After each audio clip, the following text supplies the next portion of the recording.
I don't actually.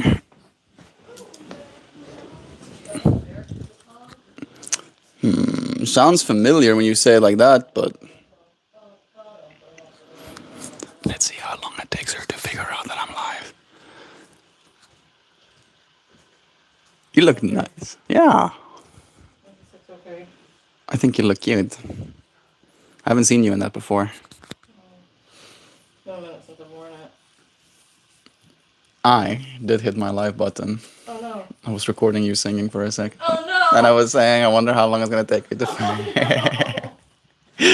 Oh I no. don't know how much of it got caught. I hope a lot of it. Oh, lots. Like starting the stream, starting the stream Just a right off little the bit. bat. Just saying. Indeed. And greetings unto you, beloved and holy friends. What a dear pleasure it is to have you here. Again, on another day, another opportunity for us to be consciously evolving. It always is a good day to consciously evolve again. Today, we will be considering the topic that is hunter gathering. I did say it in that way, hunter gathering, because I would like to believe that I would be a hunter if it was that way, to say it in so many words, right? If that was the only way for food to be extracted, I would go hunt for it. However, we live in the modern world, and we are no longer hunter-gatherer peoples. However, there is still a lot about that hunter-gatherer society that I feel continues to live on inside of us. Amongst them, chiefly amongst them, is the need for resource guarding and resource acquisition, right? A lot of our problems as a species can probably be likened to the fact that everybody and their mom is trying to keep the resources that they've gathered for themselves or for their immediate families. You know, and if we keep duplicating that state of reality over and over again, eventually you find yourself in a society where everybody is just out to make sure that they're taken care of. I have been only mildly aware of what's going on in the world, and like there was a whole conversation yesterday about fuel prices between me and Joe a little bit. And it is this awareness of the struggles, if you will, that comes to everybody. How the average American hunts and gathers, if we're going to use those 10 terms, with their car. And they have to go out on an adventure to go and see the world for themselves. And when things like this happen, everything becomes more expensive for it. I was about to say, I was gonna put that one down for you. Thank you. Appreciate you. You look nice. You look nice. You look so nice. I want to like ask, like, are you allowed to dress like that kind of thing? But it's In Monday. what way? I remember you usually like wear a little, Like a polo? like a polo or like a work Yeah, shirt. we're business casual, so Um, you can dress like this. you look good. Like that's it's not a matter of like you not Do you think I being should wear dressed in these a way you shoes would. with it or different shoes? Yeah, that's perfect. Think so? It kind of fits your top. Think so? I think so. Anyway, scarcity. Scarcity. Hey, Jovan Tia Roberts. Oh, wow. What are the odds? Javantia. Jovantia. Javon. Javantia. Javan. That's really pretty. Jovantia. Kind of jealous. Her name is Jovan, with a O and an A instead of an A and an O. Javon. But people, like, when they hear it and they try to spell it, they spell it Javon all the time. Really? I, Javan? Javon. Jovan? Javon. Javan. The A sounds like an O. I do say your name incorrectly, a little bit I technically. think you do. My name's a name. I say Jovan, That's right. with like a Z. That's right. Why is that not right? I mean, it's probably not the way you've heard it your whole life, I've kind of heard it thing. different between every single person that says it. It's not a common name. Every single person says it in a different way. Your dad give you that name? No, my mom. Your mom? Neat. Yeah, we got to see Shay yesterday as well. Got to see baby Lewin. It was really cute. There was a whole moment where he does seem to be a little bit enamored with me. And then Slightly obsessive. slightly obsessive, like doesn't want to break eye contact. 6 months old, 7 months old, and this baby's just like touching your Locked in. beard. Yeah, like that was. Oh man, we have to tell that story I have where a video.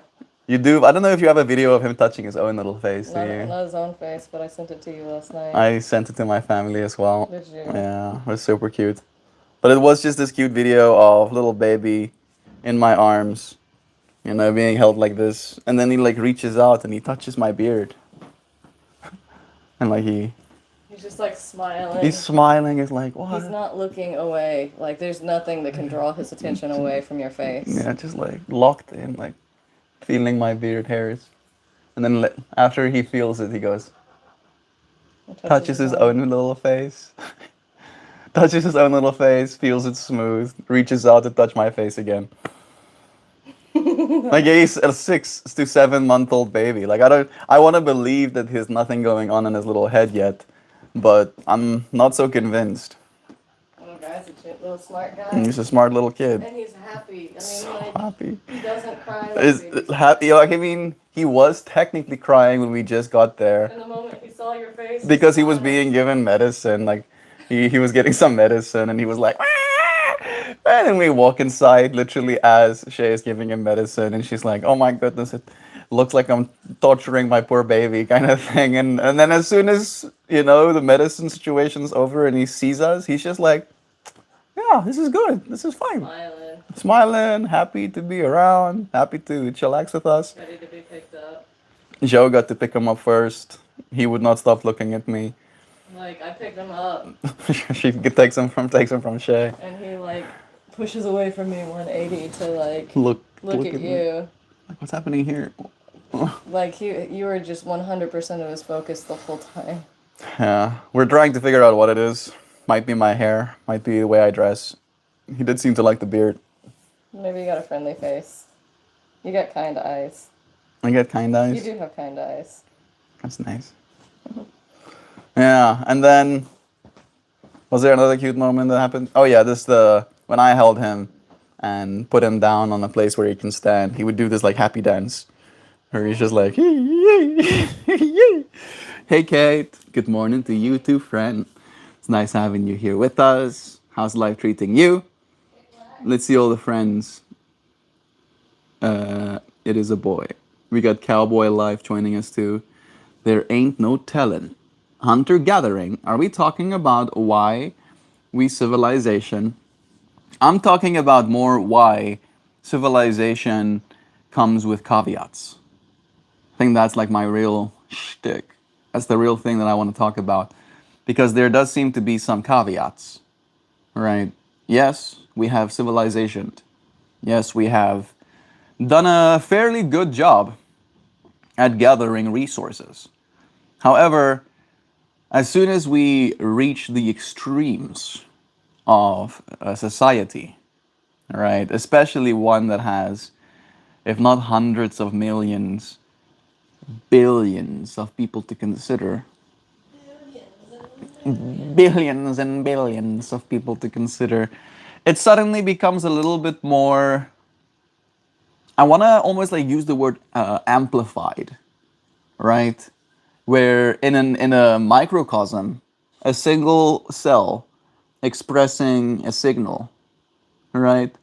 That signal might be, what's the word I'm looking for? Destructive. Yeah, could be a destructive signal. But because it's just a single cell screaming, it doesn't really propagate, all right? However, if this same single cell has a little homie, and that homie screams with him, and they can convince two other homies to scream with them too, and then they can convince two other homies as well, and then... Yes. I am kind of likening human beings to cells in this moment. right? Thinking of it as like the behaviors that have ensured our individual survival as a singular organism, as like a little cell of a person, right, is not the same as the things that keeps us alive as a species, right?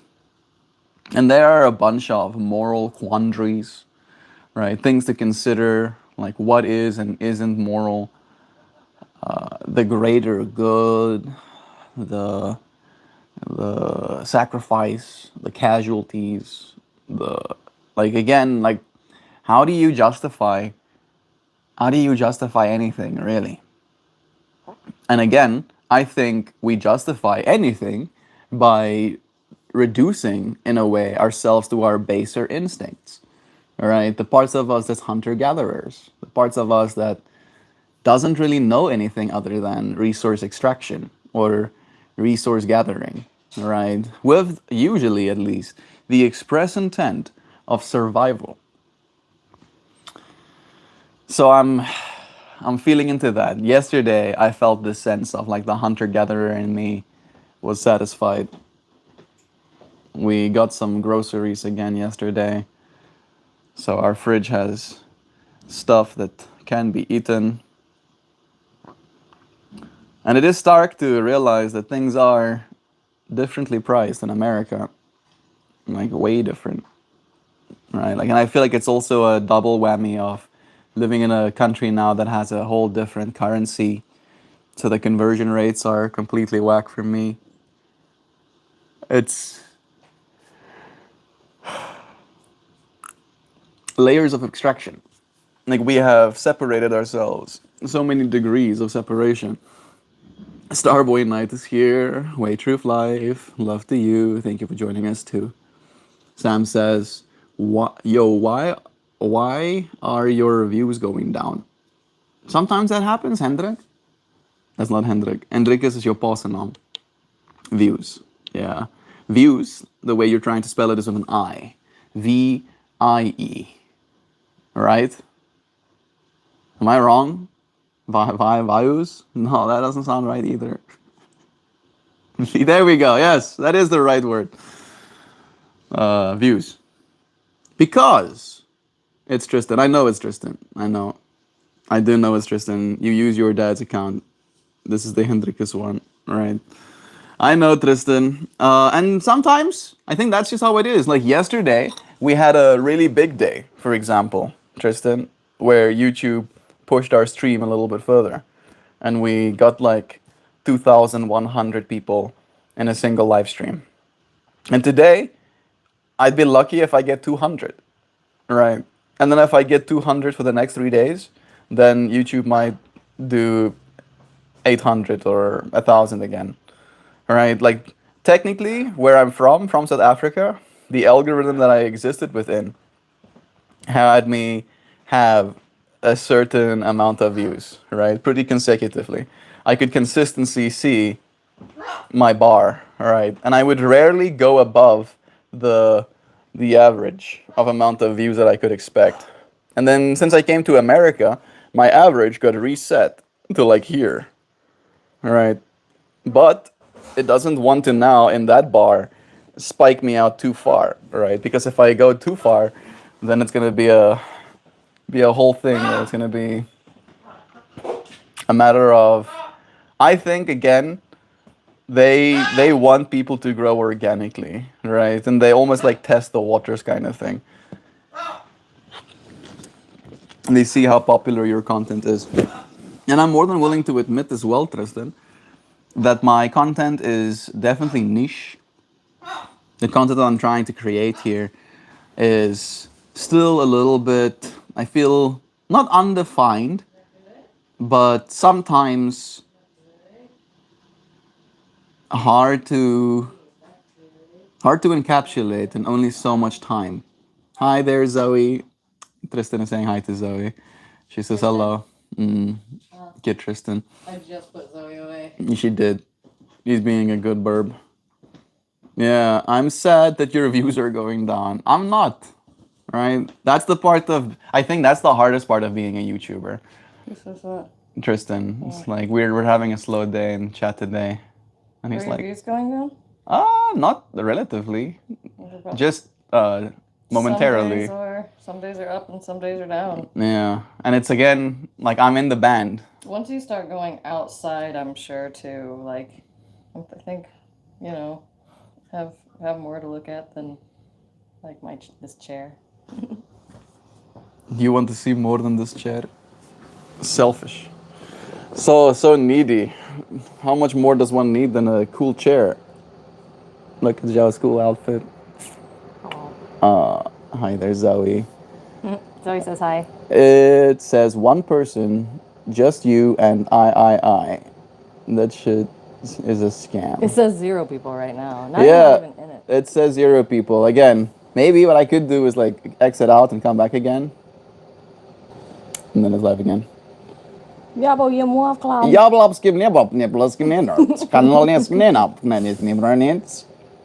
Oh shit, we didn't auto-translate. I mean, hello, dear friends, and welcome back. It's nice having you here. We still have 0 watchers. We didn't speak our forbidden alien language that we communicate with to ensure world domination. I'm happy. I'm your top fan. Aw, Tristan. we got Gobbledygoo here too. Yeah, Tristan, you stick around, bro. Tristan is now, I think, 9. All right, so by the time he's 18, I would have been live streaming consecutively for 16 years. Wow. Is that right? No, 14 years. Still. Going on 15 years. All right? So that's what you have to be. No, I'm 11. No, I'm 12. He's just aging right here in front of us. He's going to be 13 any second now. Tristan. I got a banana. And I'm lakeside looking at ducks. That song was like a vibe. Do you pass a lake on your way to work? I think so. Yeah, we got Preheto saying Blorp, blip, blorp, blip, blop, blop, blop, blop, blop. And Gobbledygoo agrees, right? I think I agree. He just let us know that the machinery that we have coming in is in fact of high quality, and it will ensure a swift victory when we proceed to world domination. There's a lake outside the lab I work at. Oh, and there's ducks in it. That's Oh, pretty man. cool. That's pretty cool. Oh, man. Getting enriched. Feed the ducks some oats. Feed Go them out there ducks. Like Jo tells me about her feeding ducks oats, and I'm like, yeah, you know, It's like good for them. maybe you have like a little pinch of oats that you take in, and you're No, like, it's here, like here you go, It's duckies. like a 3-pound bag. Here's so literally, I walk into the car and I just see this cylinder that's now empty that used to be filled with oats. I'm like, how They much ate. fucking oats did you feed these ducks? She literally fed them 3 pounds of oats. They ate so many oats that whenever they were eating them, like I had the barrel of oats in my arm, and the ducks would come up, and I would pick up a duck in the other arm, and then the duck that was in this arm would be eating the oats in that arm. It was a good time. They like the oats. Better than bread. Don't feed ducks bread. Don't feed them bread. Yeah, and there's turtles. And turtles. There's turtles in the lake too. Oh. Dude, you have an accent? I'm calling immigration. No, don't. I like trucks. I drive big truck. No, I have big truck and I drink Bud Light. you should go get your cowboy hat. Yes. Like big truck, ride big bull sometimes. Sometimes I shoot gun, I'm gonna go. drink more Bud Light gotta about go it. No. Stay here. I love you. Thank you for all you do, Jean. No, you. Yeah. Yeah. Liefde is wahr. Love is true. I wish I could see how Zoe looks. Liefde is wahr? Liefde is wahr. No, you never said that. Ah. Like maybe you have, but I didn't click it. Register it. You understand what it means now. Do you know what it means? Liefde Liefde is is wahr. wahr. What does that mean? Do you know what that Means means? lit. It means lit. Means we're getting lit. It means we're getting lit by love is true. Yes. That's the one thing that I have become convinced of beyond a shadow of a doubt.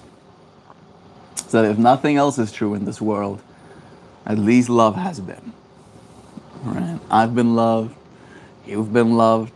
You love yourself a little bit sometimes. Lion. Lion, as effect. Must be some sort of condition you have. You're lame, homegrown. Stop hating. Tristan, you don't have to get perturbed by these creatures. At this point, I'm pretty convinced that I cannot actually be affected. To make us giggle and laugh. Here to make us giggle and laugh. I think you might still have one of those in your car as well, right?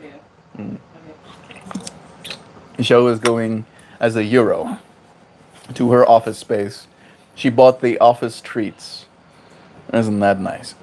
He's the best YouTuber. Aw, Tristan, that's nice. Tristan is one of the few people in this world, or at least in this world, that has seen me in person. I was doing my daily live stream, and we were on the road, and I begged and pleaded with my family to please, if they would be so gracious, let me do my live stream at an establishment. I proceeded to go to an establishment, and then I proceeded to start my live stream. Love you, Zhao. And then, as I was doing my live stream, Tristan walks up to me and he goes, "Are you doing a live stream?" And I go, "Yeah." And he goes, "Are you a YouTuber?" And I'm like, "Yeah, yeah." And then he proceeds to go and like follow me. And after I finish my live stream, I help him set up his channel so that he can start creating and uploading videos as well. And it really has been this like journey, right? Like I felt for the first time in my life kind of like seen as something that I want to be in that way, right? Of course I create YouTube videos. I do these live streams every day. I am by what the metric would be a YouTuber. However, I never considered myself as such because I didn't have big numbers, right? I only have a few thousand subscribers. I'm on my way to 2. We're gonna hit 2,000 subscribers within the next, I say, 3 months. I think we'll hit 2,000 subscribers. The last time I saw you was 3 years ago. Look at that. Look at that, Tristan. 3 jaar terug. I mean, maybe that's why in my mind you're still 9, because it's been 3 years ago, right? But you have grown as well. And so have I, right? I think it's a matter of like almost to bring it back to the whole hunter-gatherer plus your perspective on like the viewership, right? Like don't get sad if the views go up or the views go down, right? When you take responsibility in the way where you're almost like taking on the role of, for example, a YouTuber, right? There comes a certain, at least in my world, expectation with it, right? The expectation that I set for myself is that I'll create content every single day, even if only a little bit. Even if I'll only open the window into my life for a second, I promise to do so, right? And as a result, for me, the hard part, for me, the part that's important is the part that is doing that, all right? Not the part that is how much views I get in doing that. Because again, YouTube is a hard place to make it. Very hard place. The internet has become a little bit saturated by a certain set of stuff. And we have reached what we call hyper reality, where there's a certain way of doing things on YouTube to ensure you maintain viewership, to make sure you maintain watch time, right? There's a extracting kind of nature, a hunter-gathering kind of behavior from a YouTuber that can be projected towards the audience member. And I've never been able to get on board with that way of creating. So I create this way instead. I try to give my most authentic self in the moment. Yesterday when I started stream, I didn't take my vitamins today because I was scared of them. But yesterday, at the start of stream, I had taken my vitamins and I was feeling a little bit like antsy. I was like, the niacin was getting my body to be like, oh, oh, oh, oh. And I wanted to share that, right? I could, of course, suppressed and hidden and pretended that I'm actually so cool. Me? Get perturbed? No. Just cool here, actually. But no, that's not actually the reality of anything. And I'd rather be authentically me than not be. What's up, my boy? I got a very multicolored scarf on today. Isn't it nice? It's very thin, though. It's a very thin scarf. Yes.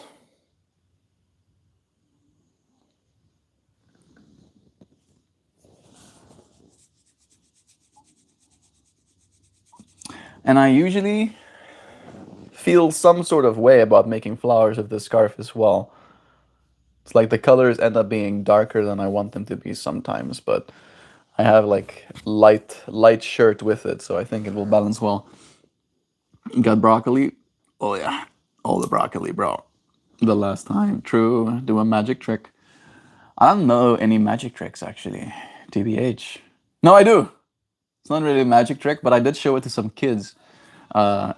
Zhao's brother has 3 boys, Liam, Silas, and Elias. I remember their little names.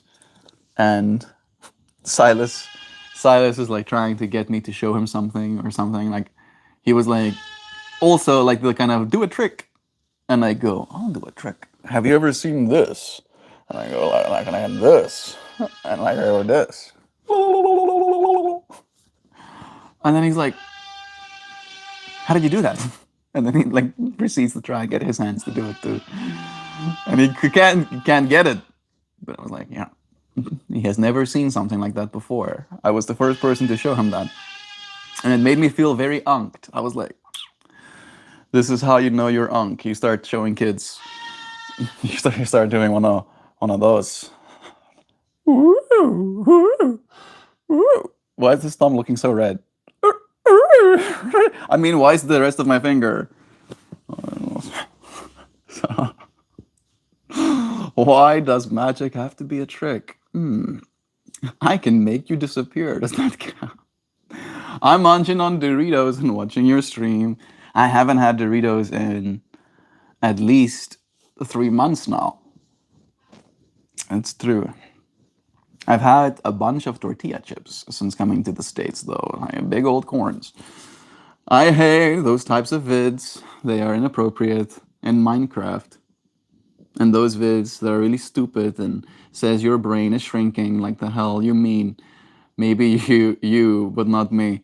The problem is, I don't think it's like a brain shrinking thing. I think it's just a default mode network thing, right? Default mode network. I don't know if you know what default mode network is, Tristan. And it's not something that you have to worry about as much yet. It is starting to become established in your brain as we're speaking, because you are now on your way to becoming a teenager. But there is this thing called a default mode network. And it is essentially the set of neurons that fire together. There's a little pattern in your brain that will almost like facilitate your own internal dialogue, right?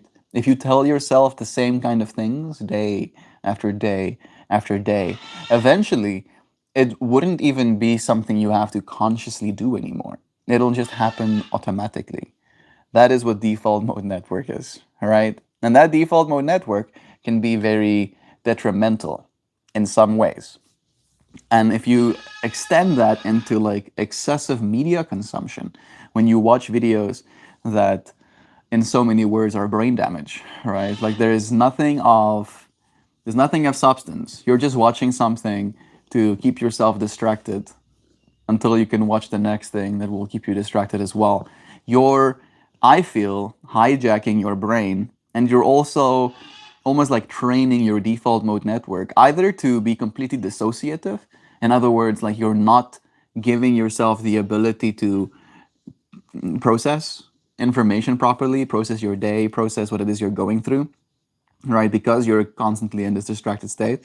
But the other side of it is that you can have yourself influenced, right? Where the information you're exposing yourself to becomes your default mode network. And then you'll just end up thinking thoughts that are not your own, right? So it's not necessarily a brain shrinkage thing as much as it's losing access over the brain that you have, all right? Like, and I'm not convinced that that is something that can happen. I very much am victim of that myself as well, where if I hear information from the internet that I find fascinating, I can sometimes become so attached to it that I overemphasize. I'll talk about it more than I should. I'll say it 5 times over because it's something that I almost want to remember as well, integrate into my default mode network. Right? So it's a back and forth. Take care of your brain. Shalom. Shalom to you. I am DC. It's not the thickness that matters, it's how you use it. Yes. Combat Journeys saying in so many words what I'm getting at as well is that your brain won't shrink. I don't think our brains are going to shrink. They might literally be able to shrink, but I don't think that's going to be the case. I just think it's going to be a matter of not using what's there. You are highly intelligent. All human beings are highly intelligent. However, our conscious experience is a projection onto this reality. And not only is it a projection onto the reality, it's one that has been shaped by your upbringing. It's been shaped by your teachers. It's been shaped by the books you read. It's been shaped by the TV you watch, the YouTube videos you consume. It's been shaped by all of those stuff collectively, right? And it becomes a projection. It's like there's like a source of light inside of you that shines out into the world. And as it comes out through you, it passes through all of your neurons and all of your memories and all of your hopes and dreams. And all of those things act like lenses that shape and color the light that is hitting the world, right? And then that light bounces back at you. Not in a literal sense necessarily, but in a metaphysical sense, right? That light that is inside you filtering through all of your experience into the world, and then it comes out from the world back into you, right? And in that way, the only thing you'll ever see is yourself manifested in reality, right? Like it's going to be your own insecurities, your own hopes and dreams, your own biases, and lack thereof. That's going to be the most common theme of your existence, to say it in so many words, right? And in that way, using your brain, using it, not just letting it use you, not just having your brain dictate where it is you're going next. Oh, I feel this way. Guess I'm just going to not do anything. No, no. Don't let your brain decide. You decide. An executive function even above your brain, right? Your higher self, if we're gonna use words like that. And I feel, this is my personal judgment, a lot of our media these days is there to keep you at the lower layers of your experience, right? To not consult our higher self, right? Because again, the highest self has ambitions. The highest self has hopes and dreams that go beyond the norm, that go beyond the status quo in so many words. So it can be dangerous if you are someone that wants to maintain control. So we try to control our individuals. We try to make them more docile, keep people in a state of,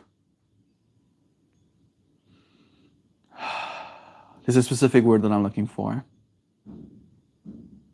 predictability. Yes. Yes, we want people to be predictable, right? Then I get it as much as the next person. If I'm going to have an establishment, right? If I make tea, I have a little tea house, right? The predicted behavior that I would expect of my clients would be that they come inside my building, they sit down, and they drink tea, right?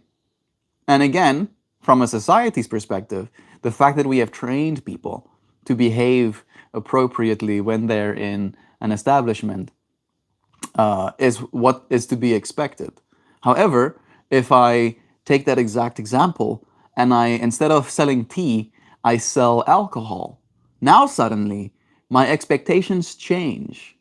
I will probably, for the most part, have clients coming in, sitting down and drinking beer or whatever.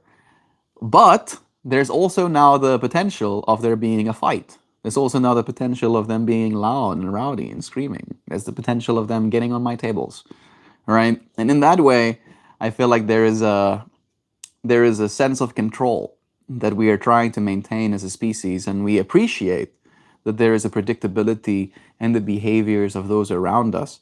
However, don't let your default mode network be forced into that predictability, right? Do something different today. Even if it's like walking backwards out of your room, right? Like whatever it is. Just like snap a little bit of this default mode network that you can find yourself within, right? Come back to the hunter gatherer. The hunter gatherer probably never had, not one day, the same exact experience, right? Because if I found some food here, right, I literally found the food there. The food has been found. Maybe there's some left. Maybe I can go back there and find some more, but I'm not going to find the exact morsel of food in the exact place that I found it yesterday. However, again, with our modern world and our want for predictability, if I like yogurt, right, and I go and I get yogurt at the local grocery store, and I finish my yogurt, I can go back to that exact place, and I go back to the exact aisle, and go back to the exact shelf, and depending, and usually it is that way, it will be in the exact same place, right? There is a repeatability that is appreciated from one perspective in the human psyche, but I don't think it's appreciated from the default mode network's perspective. The hunter gatherer, I don't think appreciates it that much. Doritos are lab formulated for maximum addiction. So of course, I get a Dorito taco when we hit up the T-Bell. But I'll give Hubs no end of shit for buying a family size bag from the store. Yeah, yeah, I'm a sucker for those things. That's why I don't buy them. Because I will eat them. If you put chips in my house, or Doritos, I'll eat them. They will not survive. No. As you said, formulated to be addictive. I'm pretty sure they formulate them to whisper sweet nothings in the closet, no, in the cupboard. What was that? Did you hear that? Pretty sure the Doritos go, come on, eat us. Come on, come and eat us, come on. And then I'm like, I should go and eat those chips. I feel like I'm getting hungry just making this joke even. Zoe definitely knows how to nail the desperate mashed bird noise. Yeah. And then through my sheer willpower, I ignore him. And then find myself in a state of serene silence afterwards. Yes. This is what it looks like to win. This is what winning looks like right here. Just stay right there. You stay. You stay there. You stay right.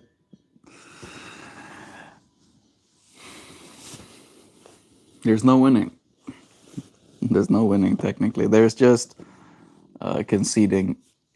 Right. I think Zoe conceded. He was like, fine. This guy is not. He's calling my bluff. He goes, yo, chips and sandwiches. This is a classic, but kept secret. We did literal chip sandwiches when I was in school. And I don't mean my mom would make us chip sandwiches, which sometimes she would, but they would sell them in the tuck shop. You could go and get yourself a chipbruiki. It was what we would call it. A chipbruiki for like 25 cents, I think. And it was just 2 slices of bread, margarine, and a tomato sauce. We would call it pink sauce. It's tomato sauce mixed with mayo. And it would have that bunch of chips, or you call them chips? What do you call them? Potato crisps? No. And it would be probably super bad for you, I'm sure. But we ate many of those as a kid. I don't know, Dorito tacos was a thing. I used to put corn chips on my bologna. Bologna, bologna, bologna sandwich when I was a kid. Yeah, yeah, yeah. The known secrets. The T-Bell in my area have them, but this area is a test market for a lot of different brands. Checks out. Get the novel stuff. We have Wana saying, talk about the brain components like the hippocampus and the prefrontal cortex. I don't have anything to say about those parts of the brain necessarily, but those parts of the brain play a role as well. Your prefrontal cortex is the part of you that thinks in so many words, that deliberates, that plans for the future. And your hippocampus is the part of you that's more animalistic, right? And maybe there can be something said about the hunter-gatherer in that, right? The prefrontal cortex is the part of us that got developed as we basically served our limbic system, right? We kept taking care of our hippocampus needs, make sure we're warm, make sure we're fed, make sure we have water. And then our prefrontal cortex, right, if it wasn't actively occupied with seeking the next action, it could start thinking, right? Maybe even develop language. We got Moon Knight. I like the haircut. Thank you, Mr. Savage. Thank you. I appreciate it. I have a hard time. Having hair is probably one of the least favorite experiences. Having like it's almost having teeth. I think is my least favorite human experience. Like who thought this was a good idea, bro? Like I don't mind my teeth. I like my teeth, but I don't like having teeth. You know, and it's not me wishing my teeth away. It's more just a matter of like, really, really, why couldn't we have like, you know, like shark teeth? Imagine if we all had little shark teethies. That would be cool. All right, just have like rows of teeth coming in all the time. Elephants have like six sets of teeth. We are now figuring out how to regrow our teeth in labs. Horrifying, but still cool. And then I would like to eventually replace my teeth with titanium. But maybe I won't have to do that if I can just regrow new ones. So yeah, hair, teeth. What's the other one for me? I guess clothing. These things that we kind of don't have any say over, right? You're gonna have some sort of hair situation going on, even if you have no hair. That's still some sort of hair situation going on. And then you have some sort of teeth situation going on, and ideally you brush your teeth so they're not bad, but then people will look at them as well. And then finally your clothing, all right? These things that you choose to wear. And I do think that it has made my life way more complicated than it needed to be. I'm almost thinking about it from the perspective of like if we were in a society where none of us could see, how would things be differently? Right? I'm pretty sure we wouldn't judge each other as much for appearance, but I can imagine there's a way more touch-based society, right? Where people might touch your face. You seem healthy, nice and plump. Hey, Moon Moon. Love is true. Reminds me of a majestic llama or alpaca. That's nice. I like that. Yeah. Miss Joe, Sam, namaste to everyone and to you. No, that's just statistics. Lamal. The reason people won't let you have success is because people get jealous and pull you back to their level because they can't go to that level in life. It's the same with animals. I do think it's a big part of it, right? That's why I think it's very important who you surround yourself with. If you're surrounded by people that have ambition and want to see themselves succeed, they will want the same things for you, I'm sure. However, if the opposite is true as well, they will pull you down as well. It was nice having you here, Hendrik. Bless you. I like some yogurt. Can you Uber it to me? Chris, if we have Dan over here, you can talk to him. Dan has a plan. You know, we're looking for investors. It's going to be called Swaggart, and it will be pip pop hip hop themed yogurt sachets. All right, and you can order it online. Good morning, hey MeltMore. Do you like yogurt? Repeat after me. Eat me. What's happening? Why, Hoopy? Why did you make me say that though? Why you are high at this time of day? I am completely sober. I do drink coffee, right? And technically that does have an effect on your neurons. So depends on what you think of as high, I guess. But yeah, I'm pretty fine. I woke up, I practiced some yoga this morning, and I've had a conversation with you friends as much as I can, sitting here by myself this whole time. If you think you can do better, Esmeralda Huffington, I'd like to see you doing a live as well. I'm pretty sure you should be able to. I think YouTube lowered the barrier to entry. Are you Russian? Nee.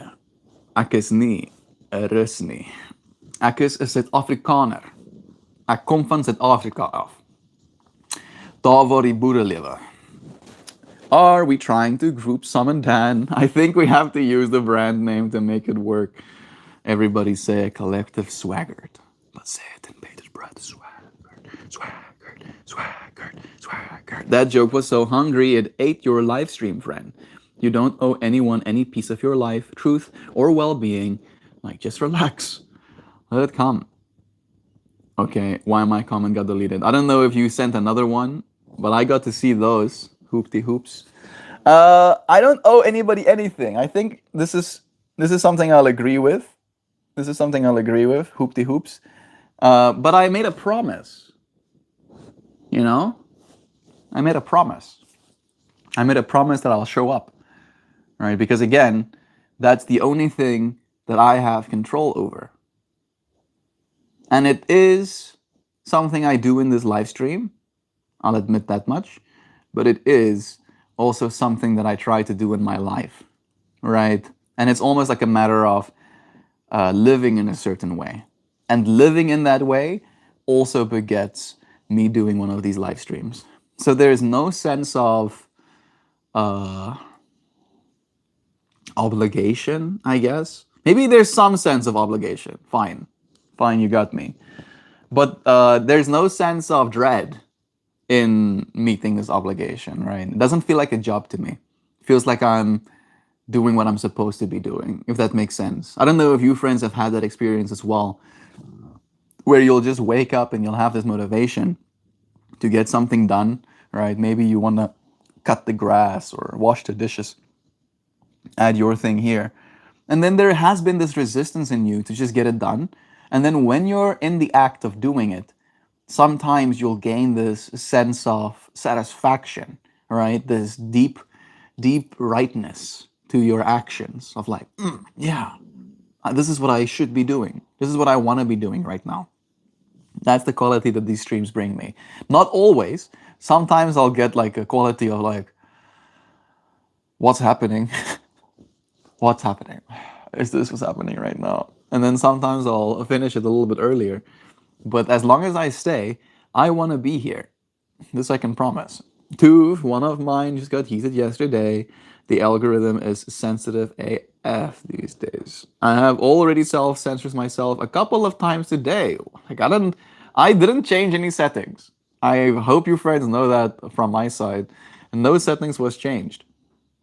Shave your beard. Peter the pig, I do take advice. I do.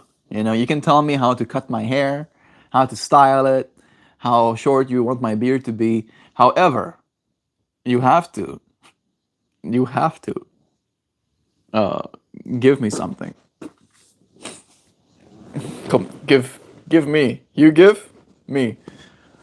How much do you think a beard shave is worth? All right. If I have to go to a barber, you're gonna probably charge me like $10. And I'd lie if I said I was gonna use that $10 to go and get my beard shaved. But at the very least, you're not just talking out your ass, all right? You're willing to put your money where your word is.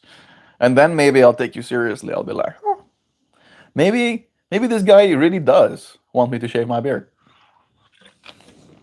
But my beard is not long right now. I do want to shave it again. I'm going to shave the sides of my head too when I do. Did Joe give me that little mirror? I don't think she has yet. I'll ask for it tonight. Jo has a little mirror that she was using for the face painting. She would face paint kids' faces, and then she would show them their little faces in a small little mirror. But I don't know where that small little mirror is. I can tell your knuckles drag the ground when you walk. Hit the weights. Are you gonna come out of this regression soon, you think? You mean me? Or the friends in this space, Hoopy? Regression.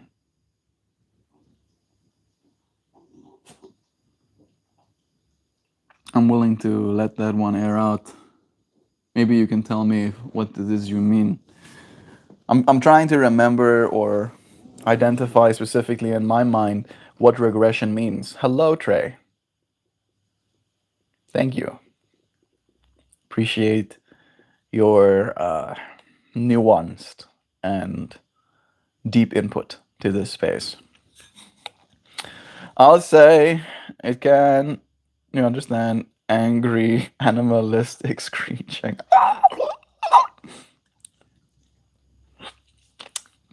And then disappears. Disappears back into obscurity, into the void of unknowing, into the ceasing of existence in this space that we are in. I'm done with that, you guys. No more Trey. Yeah, I still like to believe that there is a person behind the stupidity. All right, that's the part of me that has hope. The part of me that has unending amounts of patience. All right, because again, I used to be a kid. I used to be a troll. I used to be stupid as well. All right, when it comes to my actions, at the very least. And I would like to believe that I was capable of seeing my way through it.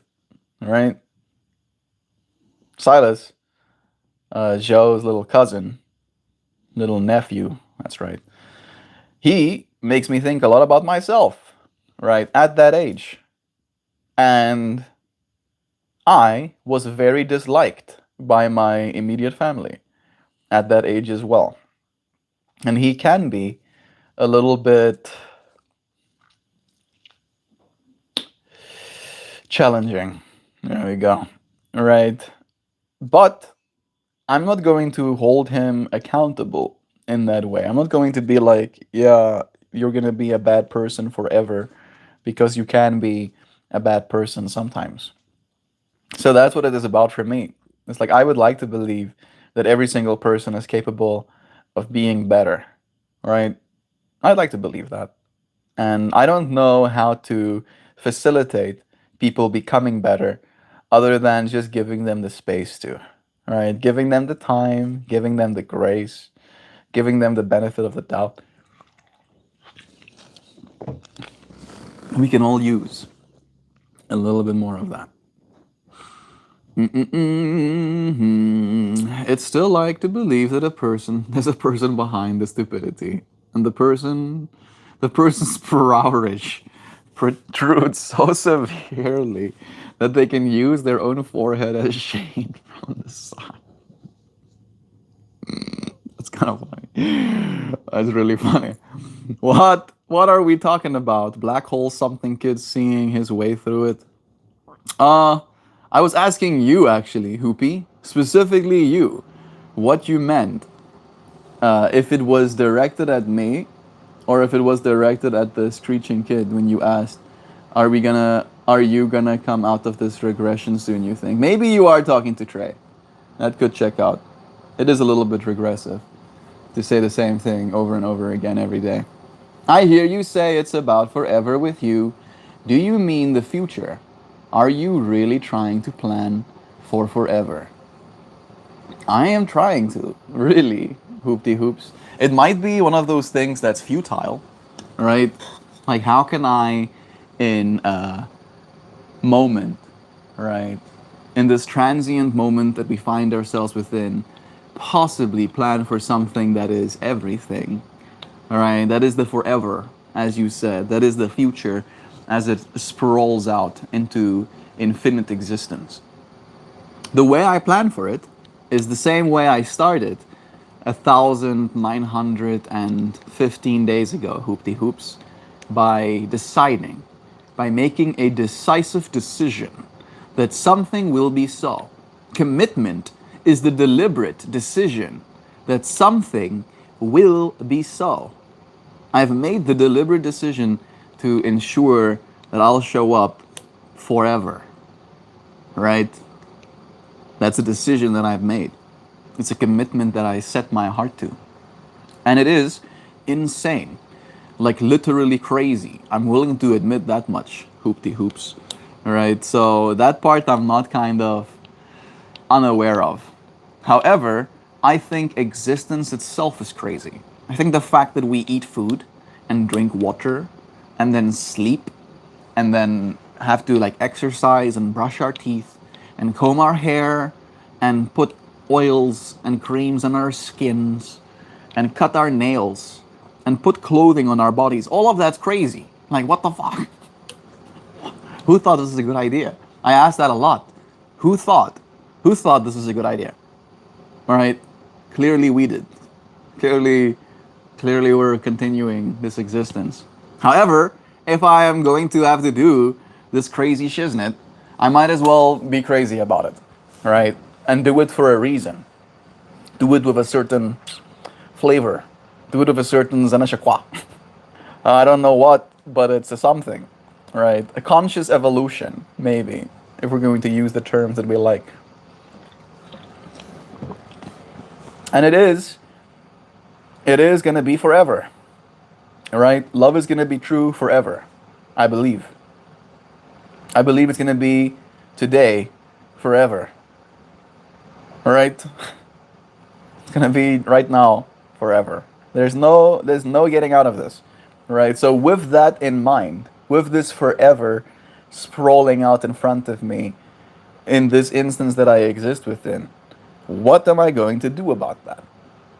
And the only thing that I have come to the conclusion of is that I'll do something. I don't know exactly what that something will look like, but I'll do something. I'll show up just a little bit. Just do it. It's being done. It's being done. Little by little, always being done. Hoop, there's a concept in Christianity called expectant hope. And I think that's how Melt comes at living forever. He has expectant hope and acts upon it as though it were true. Yes. Sam is correct in this statement that she's made. I'm not sure, right? I have no certainty that forever is something that exists even, right? Because all I've ever had is now, right?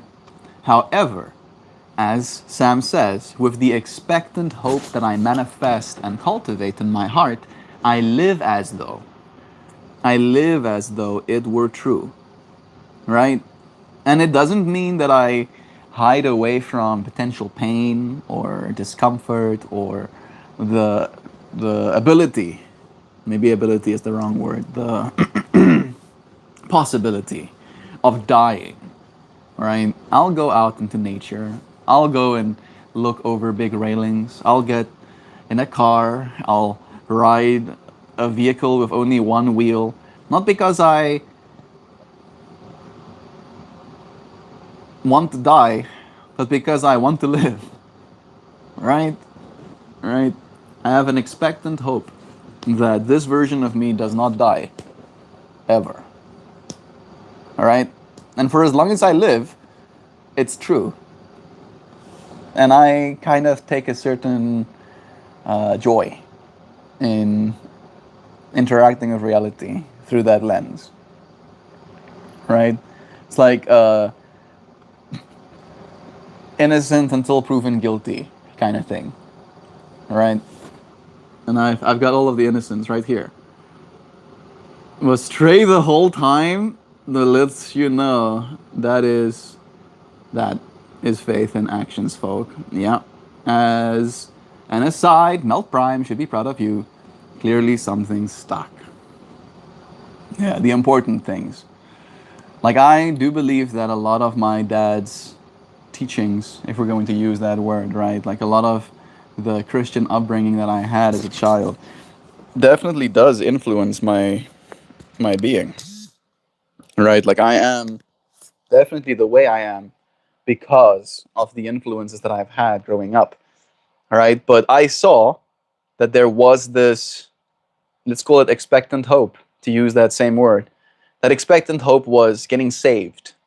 That expectant hope was when I die, I'll have a savior, or I'll get raptured, kind of thing, right? I can expect to go to heaven when the rapture comes. And I just couldn't get with that. It felt derogatory, right? I was like, I don't want to wait to die. And if I die, like, know that I'm gonna be okay, kind of thing. It's like, that's not what I want to occupy my mind with. I want to occupy my mind with living, right? And I couldn't. And again, I was exposed to these ideas as a child, right? So as I am like at my youngest, at my most alive, right? I was taught by my society to get ready to die, right? And not, I mean, and I say get ready to die, not from a place of like prepare to die, but like be prepared for when you die. All right, that if you die, you should have all of these check boxes checked. All right, and I was like, why? Why exactly are we doing this? And I couldn't get myself to believe. I just could never get myself to believe. And then that drove me into depression because I was like, if there's nothing actually to believe in, and I tried. I tried. I went and looked at all of the other religions as well, and I was like, oh, all of them have this quality sometimes of, let's call it expectant hope, right? But it's an expectant hope that I couldn't hold, and I had to create one that I could. And hubris seems to be it for me, right? Fighting death for eternity. Being able to chat like this is a blessing. I hope you know you don't need to function a particular way to have my love and support. You're important to me. Hoopty hoops. I appreciate that. I know. I know this, right?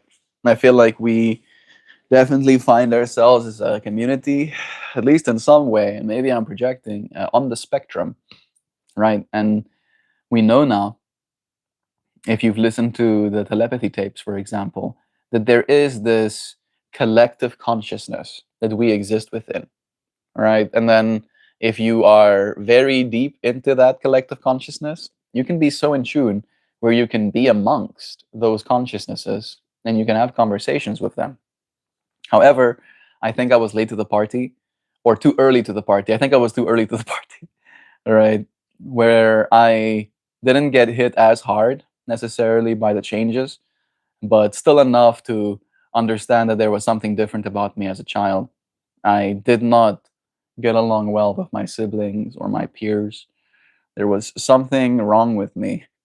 And like legitimately to the point where my mom took me to have tests done. Like she was like, I need to make sure that he's okay, kind of thing. And she had me at specialists. You know, they diagnosed me with my ADHD and my dyslexia and my high functioning autism, right? But she was relieved to know that part. It's like, yeah, he's autistic, but he's smart enough to grok what's going on. So you'll be fine. He can follow a conversation and he can have one, right? He's gonna be fine. And that was like a big relief to my mom to hear that from a professional kind of thing, right? And then they tried the best that they could to facilitate a world for me that I could function within. Right? I had this conversation with Joe the other night where the crazy me that you friends know and have seen on these streams is very tame, like exponentially more tame than the version of me I was when I was still in my exploratory era, right? When I was still kind of like unconsolidated about what ideas I like to perpetuate in my mind. And yeah, it was hard. It was hard to deal with, right? I had to be in a particular way to have love and support, Hoopy. And I couldn't. I couldn't find myself being in that way necessarily. And I wasn't, I don't know if I was hated, but I was definitely left to my own devices. All right. It was more hassle to try and control me than it was to just let me do my own thing. And I would come back hurt only sometimes. Only sometimes. I only got like hurt a few times as a kid. All right. So I feel like my mom had this certain sense of certainty that even if like, and I would do things that could get me way way more hurt than I ever did get hurt. But alas, alas, somehow I kept matrix dodging all of the bullshit. And here I am. I'm more stable now. Way more stable. Way more comfortable, at least in my stability. Right? More comfortable in who I am, at least. I hate how deeply the messaging is ingrained that we need a savior, being born again. I'm sure it was helpful back then, but nowadays Christianity desperately needs repackaging and refuses it. Yeah, I'm not the kind of person that idealizes or glamorizes the idea of being saved. All right, and again, it's because I feel like it's selfish. I feel like it's like that to me is the real hubris. Right, to think, to think me, this flesh and blood, is so special. Not only so special, but so deplorable that I need a God. I need the God that created the universe and everything to save me. Right? Like it that part is like, who the I can just imagine God being like, who do you think you are? Oh, you have air to breathe, water to drink, there's food in abundance, there's billions, billions of other human beings that can help you, that would help you if you would just ask. And you would dare, you would dare come to me? You know I created the entire universe, right? Everything. All the stars, all the fucking massive galaxy clusters, and you right? Like that's what the kind of conversations I would have with God as a kid. And I was like, I don't think God likes me expecting that much. I think God likes being loved instead. God likes being thanked, appreciated for everything that already is. And that's the relationship that I've kind of like developed with God naturally. Instead of this, oh, please, get to save me and my poor wretched soul. It's like, no, dude, what's wrong with you? Stop it. Sam, I don't know about that. I just hear some things from Meltmore in his live streams, and I'm sure he knew what you know. He'd tell me. I would, I'm sure. What scared you away from Christianity? There you have it. I told you, Adriel. It's a matter of like relationship. All right. If I let me reframe it in this way. If I was God, right, in the ultimate sense, like the sole creator of the entire universe, right, and at least in my kind of perspective, right, from that perspective, it means I am aware of everything. I'm aware of literally the infinity that I am holding as a creator. Would I want the things I've created to be nagging, just nagging and begging and pleading and complaining and wishing things were differently and scared of dying and all of these things? No, I don't think I would like that. All right. Would I, if I was a god and a creator, would I love to see them having the time of their lives? Right. Dancing, painting, planting gardens, having nice coffee with friends, laughing and having conversations. That's what I would want, right? If I was God, I would like, be like, yeah, look at them having the best time of their lives, right? Right. That's the way it is for me. Where I'm like, no, I don't think God is a bad guy. I don't think God has uh, gender, even technically, right? I think it's more the encapsulating of everything. God is everything. including the good and the bad. It's a matter of realizing that you are the parts that are good, right? Choosing to be the parts that are good. Adriel, the dogma of the church is one of separation.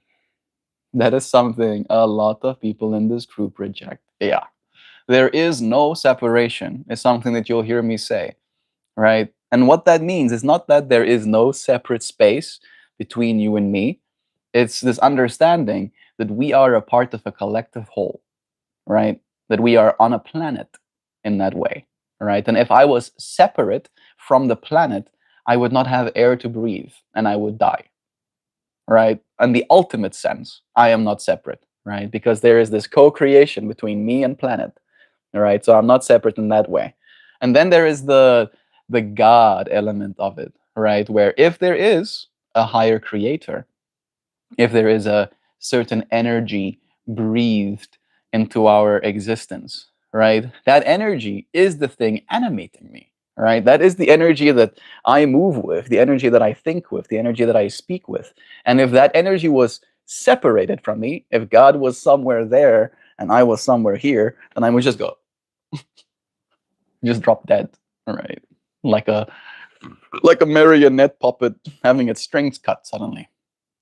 And since that isn't happening, I come to the conclusion that I am not separate from it, right? Because here we are, ceaselessly having this conscious experience flowing through us. I'm married to these faculties or facilities. Yo, Melt, hey, Kid D. We got Christy here with us too. Hey, Christy. My mindset saved me. Good. Do you believe in an afterlife? Or do we just disappear when we die? For the longest time, I believed when you die, the neurons in your brain are no longer firing and you return to the earth and get eaten by worms. And I felt really cool for believing that. I felt very mature. I felt very uh, strong for not holding on to some sort of hope of an afterlife, because I was like, when I die, I get eaten by worms and it's dark. That's it, right? However, I don't believe that anymore because of the experiences that I've had. Meditate and do breath work, and you'll see things inside yourself that you didn't know could exist, right? There is so much more to existence than we could have ever imagined, right? Like we will ever be able to imagine. You can literally spend your whole life trying to imagine how much existence there is, and you won't scratch the surface. So, in that way, I believe in a afterlife, not so much as a place that we're gonna go and then we're gonna kumbaya there forever, but more as an afterlife exists somewhere, right? And there's probably trillions of different types of afterlife, and there's probably reasons for us to want to go to one or the other. Your soul is so vast and so unique and so intricate that what it needs from one life to the next is inconceivable, right? That you might be learning lessons right now that is actively shaping the life you'll have after this one, right? And again, I can't know. I can't know with any certainty any of these things, so I don't occupy my mind with it. I try and be present with what I have in this moment, and I try to live from that place going forward. The afterlife is being trapped in your mind. Trust me, Rumblers, no such thing. Love is true. What do you get out of the choice to count your YouTube? To count your YouTube. I don't exactly know what that means. Count. What do you get out of that choice to count for YouTube? Maybe you're talking about the day that I'm counting on YouTube. You need to give me more context. Kid, no, I don't know you much. I am on the fence about it. Bro, we disappear. Start meditating, Kid D. That is literally practice. Meditation is practice for dying. Have you ever heard that saying? Meditation is practice for dying. And if you can get really good at meditating, then the prospect of dying will no longer be intimidating. That's at least what I found, right? Because you realize there is no separation. That's what no separation understanding means, right? That even if this physical form of mine dies, the thing I am doesn't become separate, right? Because that, I think, is the ultimate fear of death for people, is they think they'll be separate from life, right? That once you die, you are now going to be removed from this thing that is life, right? You're going to be removed from the earth, maybe. You won't get to spend time with your family and your loved ones in the same way anymore. But you don't disappear, right? You cannot extract yourself from the whole of it. You are that. You are this, right? You can't escape it. And again, that can sometimes sound terrifying. Some people, right, like especially in some religions, they realize that that's the case, that's the state we're in, and then they try to escape. They're like, the point is to escape. The point is to not continue going in circles on the wheel, but to escape the wheel. However, and this is the conclusion I've come to, as soon as you do escape the wheel, you'll find yourself at peace, and then you'll find yourself bored. And then you'll come back for more. Yep. And that's the conclusion I've come to. It's like, I don't think there is, okay, let me share it like this, right?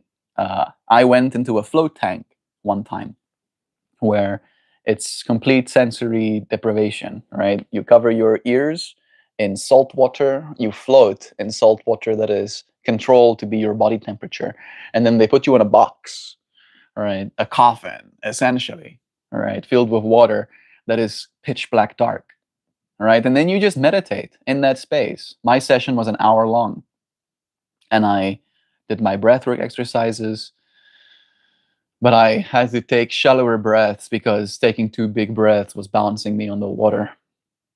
Right. And then I figured out how to breathe. And then I became aware of the lack of audio. And I was still a little bit at that point focused on the smell because there, I think, was like a high salt content in the water. So I could like smell the saltiness of it, if you will. And then that became normalized to me.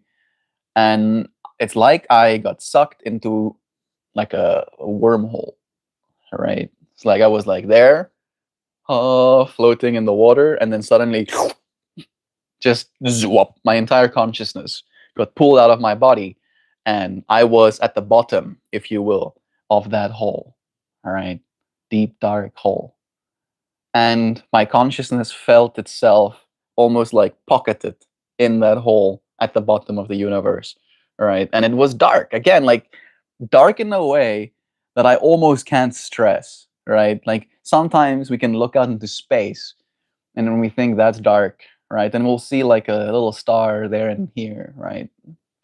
There was nothing, just like nothing. Like a star out in the distance would have been as bright as, the sun is to me right now looking out there. That's how dark it was. And instead of panicking in that moment, I found myself at peace. Again, right? Talking about the practicing for death, you are at peace in that space, right? And it's a peace that goes beyond understanding because you don't have to do anything. There's nothing to do. Technically, there's nothing that you have to do. You can just be dead, in so many words. You can just be in non-existence, and it's comfortable. It is a state of, oh, I don't exist. Oh, right? And then as soon as my alarm went off, right? Or technically they had a little speaker that started playing music, and then they could talk to me through my speaker that was in the chamber as well. I don't know if I like that part, TBH. Uh, but they like started playing music, waking me up, and then they were like, okay, you have like 5 minutes left to finish up and get out of the thing and shower yourself, of the salt water. And I reintegrated into my existence so grateful. I think that's the part of it as well. It's this weird dichotomy of you can be shown your own lack of existence, right? And you can find comfort and peace within that. And then you can come back to your existence and find gratitude and joy in it, right? And like that's one of the experiences that really shaped my worldview as well, where I was like, oh, I I am. I am, right? Like a very stark realization of you are. You are that I am-ness, right? Before you proclaim your name, you say I am. First you are, then you are something. So how should I see you when you are gesticulating a dark hole, carrying the sense of disowned rage is common with us? You feel a little bit of rage, hoopty hoops? How should I see you when you are gesticulating a dark hole? Again, I didn't concern myself in that moment of being seen. I think that's what a lot of the piece was about as well, is that there was no light there. And again, I, as a child, was scared of the dark, right? But that was not a dark that I was scared of. There was nothing there with me. I was it, right? There was nothing else but beingness itself in its own non existence, right? Like I was being, but I wasn't existing, if that makes sense. And that was fine as well. The afterlife is a messy question. There are a lot of different places you could end up and a lot of spiritual theories as to what goes on after. I think the trial of Anubis happens where he weighs your soul and decides if you're light enough to go to the field of reeds. In the old times before Jesus, all but the most pious went to Duat, hell. Yeah, I don't believe in hell either. You know what I think hell is?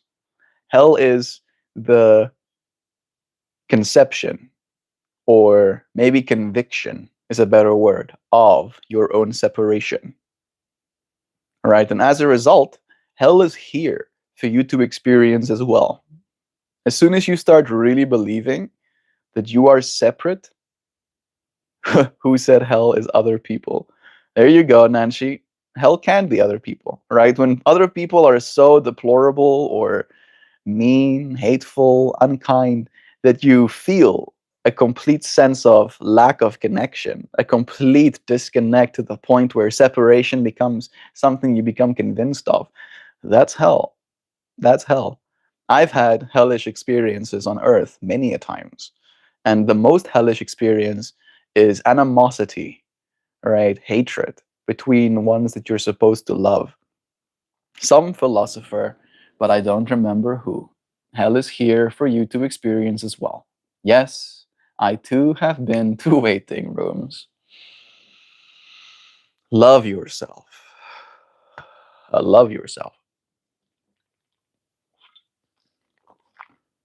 That's how you remind yourself that you are not separate, right? Because you love yourself. There is a higher thing loving this self thing, you know? And as soon as you realize that, you realize you're not separate. You're like, oh, I can't be separate. I am loving myself right now. And obviously, this means I am in tune with the source. I am in tune with the energy that is permeating all. I'm going to finish my coffee.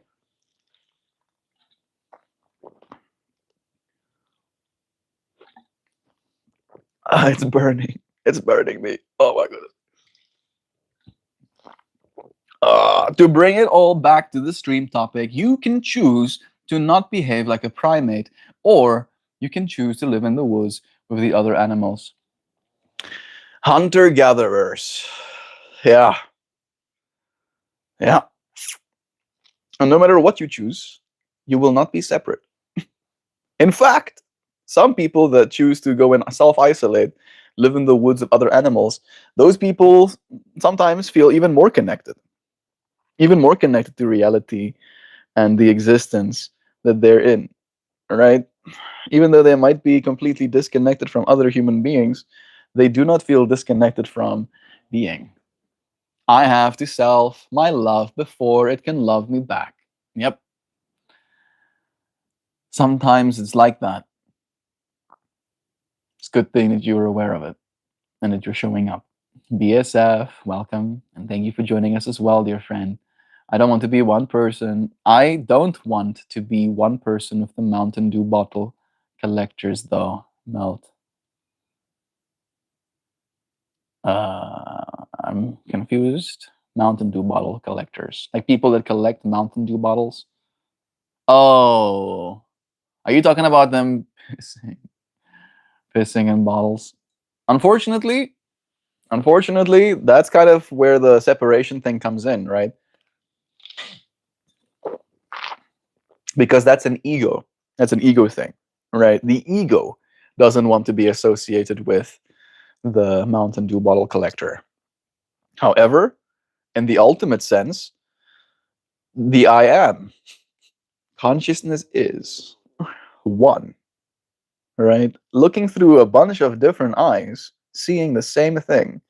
And as soon as you look through those eyes and you project from an ego perspective what it is you think you ought to see, that's when we, as egos, create and become convinced of separation, right? Because me good and you bad, and we separate, all right? But again, your badness is a projection of what I think is bad inside of me, right? All right? Who's to say who's right? Is Meld right about disconnected beings? I'm not trying to be right. I'm trying to share my perspective on life. My coffee has been consumed. My cards are all the way over there. To mostly unrelated, what part of the country are you in? Lose the ego, lose the separation. Doesn't make sense to me. It doesn't? Seriously? Have you never had an ego death experience? I'm surprised by this, Hoopy. But in my personal experience, when I experience ego death, I am convinced beyond a shadow of a doubt that there is no separation. All right. I am convinced beyond a shadow of a doubt that there's no separation to the point where I don't have to do anything, where I'm just like,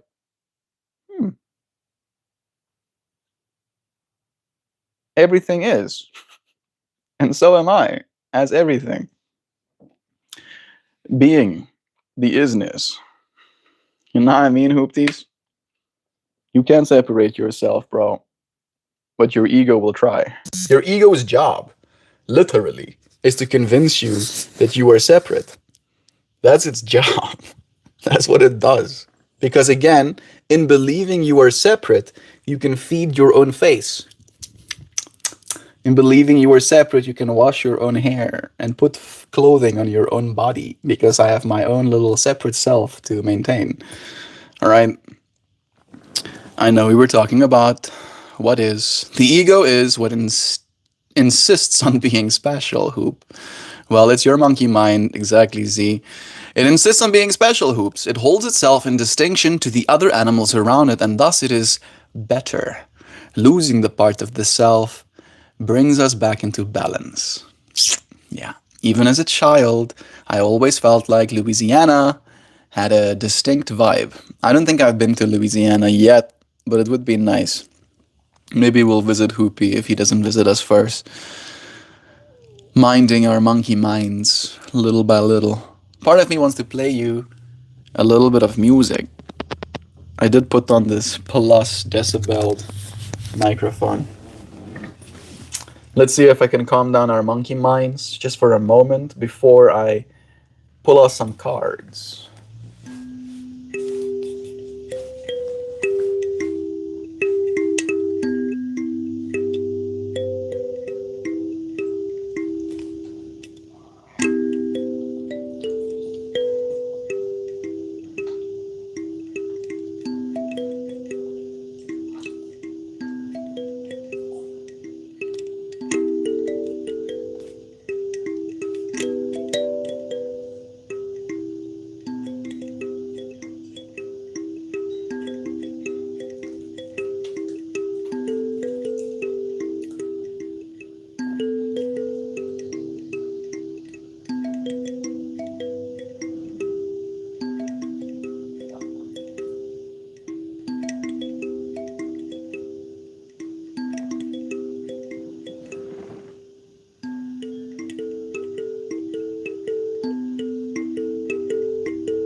Love is true.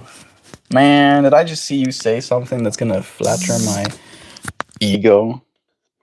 Are you flattering my ego right now, Z? Saying you're the best I've ever seen anyone play that instrument. Oh my god. You know, I'll take that as a compliment. Because I don't really believe that necessarily about myself. I think I can play this instrument very instinctively, but I don't know how to play music on it, right? In the way where if I hear a melody, I don't think I'd be able to reproduce it on this instrument just from listening. Maybe I could if I have more practice, but this instrument allows me to just let experience flow through the way it's supposed to sound, and it makes me super happy to see comments like yours. Yeah, I've never owned one, but wow, that's actually a very full instrument. You should get yourself one. They're like $20 for the cheap ones. And for the most expensive ones, they're like $150, which is not nothing, but it is my personal favorite instrument. I learned or tried to learn at least how to play the guitar as a kid, and it would just decimate my fingertips, right? And I just couldn't vibe. I was like, I don't like this. I don't like this at all. This is not fun to me. And then this instrument came into my life almost by, I don't know if mistake is the right word, but by synchronicity, right? I found it online and concluded that yes, this is in fact something I want to play. Got myself my first one when I went to China, played it for multiple years, and then it got rehomed. And this one, the specific one, is a gift from my fiance for Christmas. She got me this, and I get to play this little instrument again. It feels like it's a psychedelic object, like it helps your mind manifest. I love it a lot, and I'm happy that you love it too, dear friend. Hello, Stacy. How are you today? I'm doing so good. Even better with you here with us. How are you? MJF the wrestler? Yep, the one and only. I do live streams and gentle kalimba plays on my off time when I'm not WWEing people, punching their faces, hitting them with chairs. You know, then I'm doing all of this, being all chill and stuff. I've only seen them in stores. Makes sense. We got Daniel saying, "Hello, it's Din. I am son of Jesus, a prophet, and I wanted to remind you, y'all, it's Holy Week. Please remember to take time and praise the King God. Bless y'all. God loves y'all, and so do I. Thanks in advance. Thank you, Daniel, for blessing us with the King God. That's super cool of you. Subscribe. Have a good day. Thank you, Z. Bless you. Hope to see you here again soon. Yeah, I got good at the harmonica, just like that once. I guess just some instruments resonate better with some people's personalities. I think you're right on that, Z. It's like some instruments, I think this is one of them. And then the other instrument that I would love to get myself at some point is going to be a handpan, right? I think that's what it's called. They're just prohibitively expensive, right? Where this you can get for like 20 bucks 20 bucks, and at most expensive $100 or 150 bucks. Those are like $1,000 plus. But I'll get myself one of those as well, and I'll play you friends music. I'm looking forward to it. Have a good one too, Z. Jesus was executed over Passover weekend. The church moved the celebration to Ostara so they could collect money from the pagans. The more you know. Just stupid pagans. I'm sorry. I'm just being mean. Yeah. Yeah. Systems of control.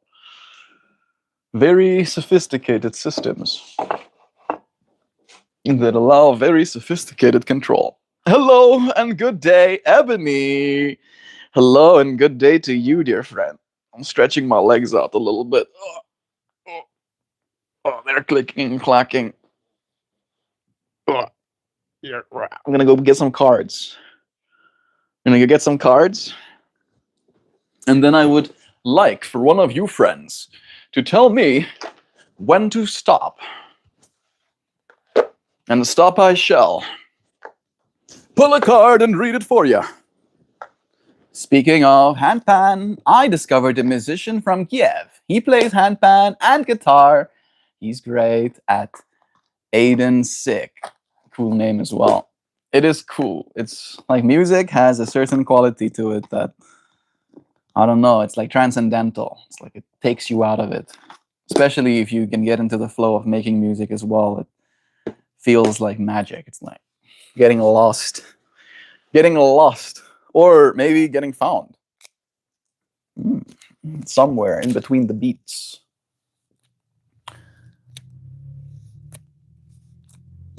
Cajon with you? No. No, the cajon was.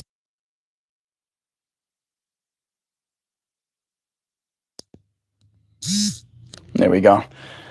I don't think the cajon was my instrument. The cajon was an instrument I was convinced to get by someone else. They wanted a cajon. And they were a guitar player, so they convinced me to buy one. I kind of regret buying that instrument, but I did give it away to someone who's now using it. His name is Reino. He's like an actual drummer, right? And the cajon is a drum that they can take with them. They can put it in the back of the car instead of trying to take a whole drum set. So it's being used at least. Hoopy, it's not just standing back home. I give it away before leaving.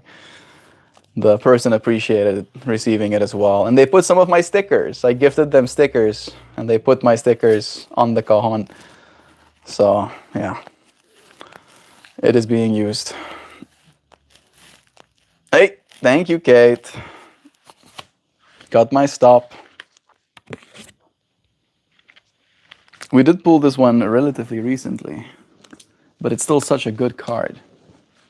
We talked a little bit about the flower of life yesterday as well. Thank you, Ebony, for telling me to stop as well. What about you? You appreciate it? Appreciate giving it away? I do, actually. And I appreciate it being used, right? Because that's what an instrument is about.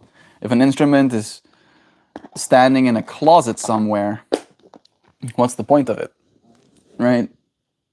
If an instrument is being played, I like to believe in the whole Japanese theory that tools have souls in them, and that those souls gain satisfaction, feel useful in being used. That was about 1 minute ago. There seems to be some sort of delay going on. Let me see if I can fix it. I exited out and came back again. Wish I could tell you that I knew. Passion flower, and then I'll read you what it says.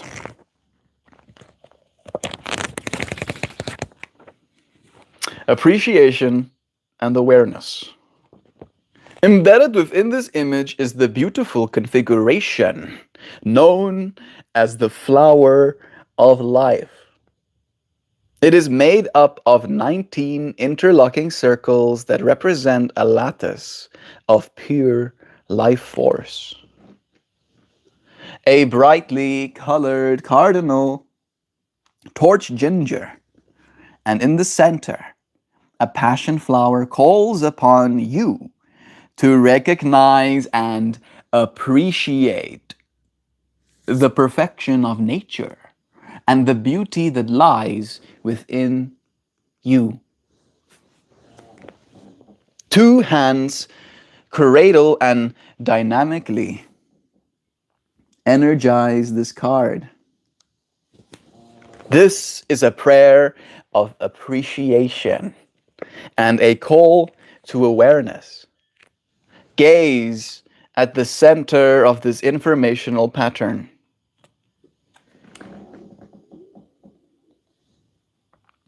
And the passion flower at its core.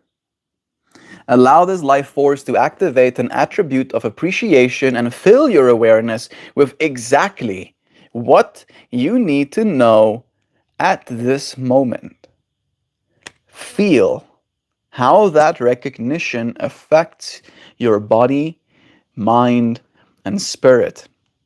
Appreciation is recognition of the divine nature of everything, including the direction your life is taking at this moment. Recognize the value of your chosen path and become aware of how your passion is flowering. Recognize the evolution of your visionary path and hold dear the feeling of what it is like to follow your bliss. The reverse meaning goes, look within and discover ways to better nurture your passions. Remember to always cultivate an attitude of appreciation. Man, that feels pretty sinky. That feels pretty syncry for me. We did talk about, like, Hoopy's line. It's like, what about you? You appreciated? Bet your ass. Oh, especially after this card, calling me to cultivate an attitude of appreciation ceaselessly. I appreciate you for joining me and appreciating me for appreciating you, so that we may appreciate each other appreciatively. You know? You know what I mean? Appreciating. Oh, wow. Where is it? Oh, no. It is in the vehicle. That's a yikes. Well, Joe will return home soon. And then I'll be able to show flowers some other time. But it's not here right now. Oops. I appreciate you, friends, for joining me. It's a pleasure getting to share the space. I love you. And I'll see you again soon. Tomorrow, alright? Goodbye, everybody. Last stream? No, bro. No. First stream of the rest of our lives. I'll see you, friends, again soon. Goodbye. Cheers, everyone. Peace.